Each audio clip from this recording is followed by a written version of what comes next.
Good morning students. Hindi 2 में पाठ 13 अविकारी शब्द।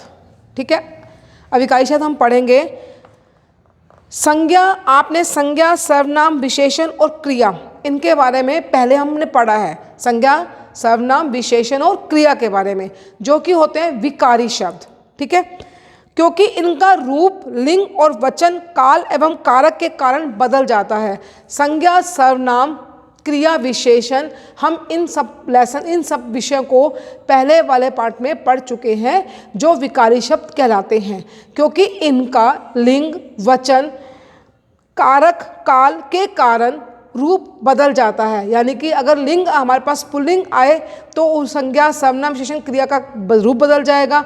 वचन आए एक वचन बहुवचन के हिसाब से, तो इनके कारण इनका रूप बदल जाता है, जो कि विकारी शब्द कहलाते हैं। परंतु अविकारी शब्द जो हैं, जिनमें लिंग, वचन, कारक और काल का कोई प्रभाव नहीं पड़ता है, वो अविकारी शब्द कहलाते हैं। और अविकारी शब्द को अव्यय भी कहते हैं। आया समझ में? विकारी शब्द कौन कौन से होते हैं? संज्ञा, सर्वनाम, क्रिया और विशेषण। और अविकारी शब्द के हम आगे जो जिनका रूप बदलता है, और अविकारी शब्द के ऊपर संज्ञा का, सर्वनाम का, क्रिया का, विशेषण का, काल का, लिंग का, वचन का, कारक का कोई प्रभाव नहीं पड़ता है, ये अव्यय भी कहलाते हैं।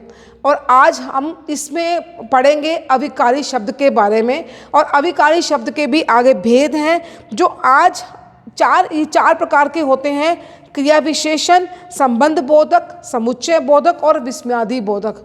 ठीक है, अविकारी शब्द 4 प्रकार के होते हैं: क्रिया विशेषण, समुच्चय बोधक, संबंध बोधक और विस्मयादि बोधक। और आज हम पढ़ेंगे क्रिया विशेषण के बारे में। ये लेसन हम पढ़ने जा रहे हैं क्रिया विशेषण के बारे में। क्रिया विशेषण, जो शब्द क्रिया की विशेषता बताते हैं, वे शब्द क्रिया विशेषण कहलाते हैं। क्रिया यानी कि काम, जो हम काम करते हैं, कोई भी काम होना या करना, क्या कहलाता है? क्रिया। और उस क्रिया की जो विशेषता बताए कि क्रिया की विशेषता क्या है, क्रिया कैसे की गई, कौन सा काम कब किया गया, कौन का काम किस स्थान पर किया गया, वो होती है क्रिया की विशेषता, जो इस लेसन में हम पढ़ेंगे। क्रिया विशेषण, घोड़ा तेज दौड़ता है। हमें पता है कि घोड़ा दौड़ रहा है, घोड़े का काम दौड़ना है, वो तेज दौड़ता है, ये उसकी विशेषता है। घोड़ा धीमा दौड़ चलता है, ये उसकी विशेषता है कि वो धीमे चल रहा है। जो काम कर रहे हैं उसकी विशेषता जो है वो क्रिया विशेषण कहलाती है। कुत्ता मेज के नीचे बैठा है। कुत्ता मेज के नीचे बैठा है, यानी इसका काम बैठने का है, लेकिन वो बैठा कहाँ पे है? मेज के नीचे। ठीक है, इसी तरह से हम आपको आज इस लेसन के बारे में पढ़ेंगे, जो कि क्रिया विशेषण के भेद के जानने के बाद ही इस लेसन को समझ में आएगा। क्रिया के विशेषण के 4 भेद हैं। नंबर 1 है स्थानवाचक, नंबर 2 है कालवाचक, नंबर 3 है रीतिवाचक, नंबर 4 है परिमाणवाचक। नंबर 1 है स्थानवाचक। स्थानवाचक क्या होता है? मेरा स्थानवाचक, जो शब्द क्रिया के होने के स्थान या दिशा संबंधी के बारे में बताते हैं, वे स्थानवाचक क्रिया विशेषण कहलाता है।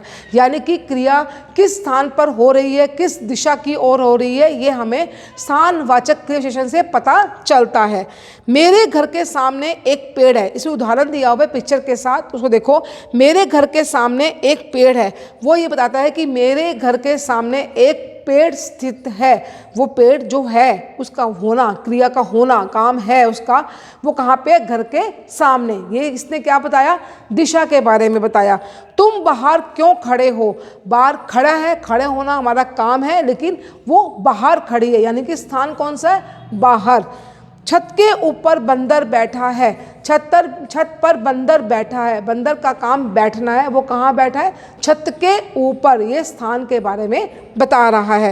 इन वाक्यों में सामने, बाहर, ऊपर शब्द क्रिया के होने के स्थान संबंधी विशेषता बता रहे हैं। ये स्थानवाचक क्रिया विशेषण कहलाता है।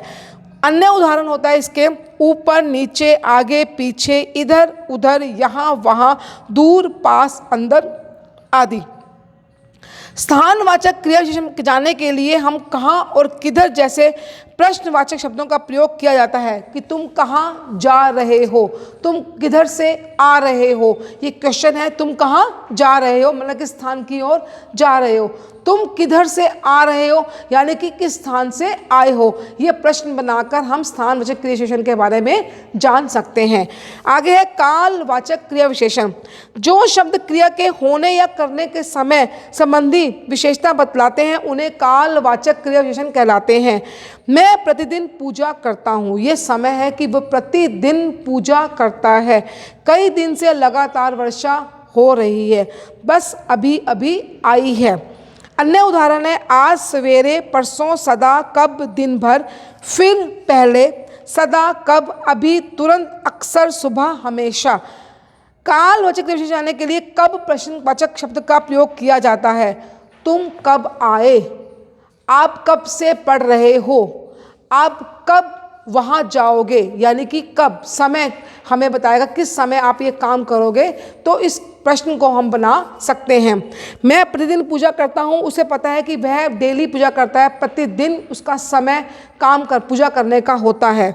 ठीक है, ये समय पता चलता है काल यानी कि समय। आगे रीतिवाचक क्रिया विशेषण। जो शब्द क्रिया की रीति या ढंग संबंधी विशेषता बतलाते हैं वे रीतिवाचक विशेषण कहलाते हैं, यानी कि काम करने के तरीके को उसको बोलते हैं रीति। क्रिया की ढंग को, हमारा काम करने का तरीका क्या है, उसका रीति क्या है, उन्हें कहते हैं रीतिवाचक क्रिया विशेषण। खरगोश तेज दौड़ता है, कछुआ धीरे धीरे चलता है। तेज दौड़ना खरगोश का काम है, कछुआ धीरे धीरे चलता है, ये उसका काम चलने का तरीका है, ढंग है। अन्य उदाहरण है मधुर, जोर जोर, शांतिपूर्वक, ध्यान से, रोते रोते, दौड़कर, अच्छा, अचानक, जल्दी आदि। रीतिवाचक क्रिया विशेषण जानने के लिए कैसे प्रश्नवाचक शब्द का प्रयोग किया जाता है। वह कैसे चलता है, तुम कैसे चलते हो, तुम कैसे पढ़ते हो, तुम कैसे अपना काम पूरा करोगे। ये कैसे यानी कि आप किस तरीके से, किस ढंग से अपने काम को करोगे। लास्ट है परिमाणवाचक क्रिया विशेषण। जो शब्द क्रिया की मात्रा संबंधी विशेषण बताते हैं उन्हें परिमाणवाचक विशेषण कहलाते, क्रिया विशेषण कहते हैं।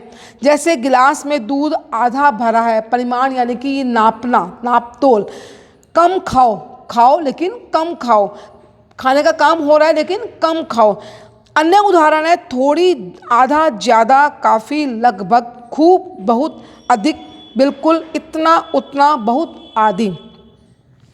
परिमाणवाचक विशेषण जानने के लिए कितना शब्द का हम प्रयोग कर सकते हैं। आपने कितना खाया, आप कितना दूध लेकर आए हो, तो ये आपका नाप के बारे में पता चलता है। आओ दोहराएं। क्रिया की विशेषता बताने वाले शब्द क्रिया विशेषण कहलाते हैं। क्रिया विशेषण के 4 भेद हैं। क्रिया के होने के स्थान बताने वाले शब्द स्थानवाचक क्रिया विशेषण कहलाते हैं, सामने, ऊपर, नीचे आदि। क्रिया के होने का समय बताने वाले शब्द कालवाचक क्रिया विशेषण कहलाते हैं, आज, कल, सवेरे आदि। क्रिया के होने की रीति या ढंग बतलाने वाले शब्द रीतिवाचक क्रिया विशेषण कहलाते हैं, जैसे तेज, अच्छा, अचानक आदि। क्रिया की मात्रा या मापतोल बताने वाले शब्द परिमाणवाचक क्रिया विशेषण कहलाते हैं, थोड़ा, कम, अधिक आदि। यह है आपका लेसन पाठ 11 अविकारी शब्द के अंदर क्रिया विशेषण के बारे में हमने पढ़ा है। ठीक है, इसका PDF देंगे। जो काम कॉपी में करने के लिए दिया जाएगा उसको कॉपी में करना है, बाकी काम बुक में ही करेंगे। Thank you.